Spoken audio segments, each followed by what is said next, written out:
Mga boss, Tito Soto araw-arawin ang sesyon ng impeachment laban kay BP Inday Sara. Minungkahi ni Senate President Tito Soto na gawing araw-araw mula Lunes hanggang Biyernes ang sesyon ng impeachment court laban kay BP Sara upang mapabilis niya ang pag-usad ng paglilitis. It should not be delayed.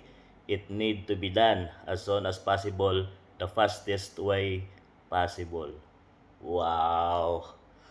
Grabe mga boss. Di ko alam mga boss kung bakit may mga taong para sa kanilang sariling ambisyon mga boss.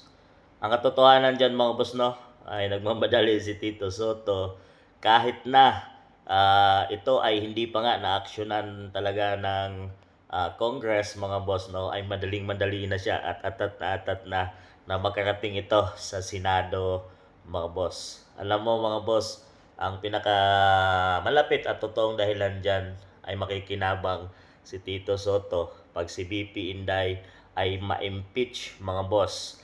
Dahil ayon sa Constitution, sa batas ng Pilipinas, pag nawala ang presidente, so Vice President ang papalit mga boss. So ang papalit sa Vice President ay ang Senate President. So sino ang Senate President ng Pilipinas? Si Tito Soto mga boss. So di siya manalo bilang Vice President ng Pilipinas nung nakaraang tumakbo siya dahil kalaban niya doon si BP Inday Sara mga boss.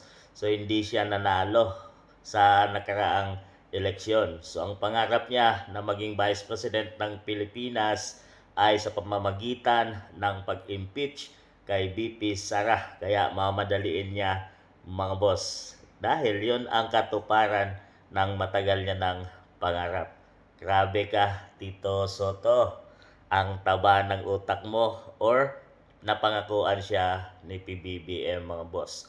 Nasa dalawa lang yan mga boss. Ang pinakamalapit na dahilan kung bakit atat na si Tito Soto na makarating ito sa impeachment. Dahil habang siya ang Senate President ay malaking chance talaga na hindi papabor kay BP Inday Sara ang lahat ng impeachment case dahil yung flood control nga mga boss no na talagang nakikita na natin at alam na ng taong bayan kung sino ang pinuno ng flood control, pero ang lahat ng yan ay hindi nasali ang mga sinasabing puno ng flood control mga boss at safe ito at inilihis ang investigation.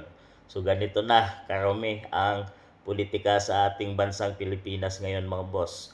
Para sa pansarili at hindi na talaga para sa taong bayan ang kanilang mga ginagawa. So na mga boss, itong taong to na si It Bulaga King ay mayroong malaking pangarap at atat na makaupo bilang Vice President ng ating bansang Pilipinas. Ano sa palagay niyo mga boss?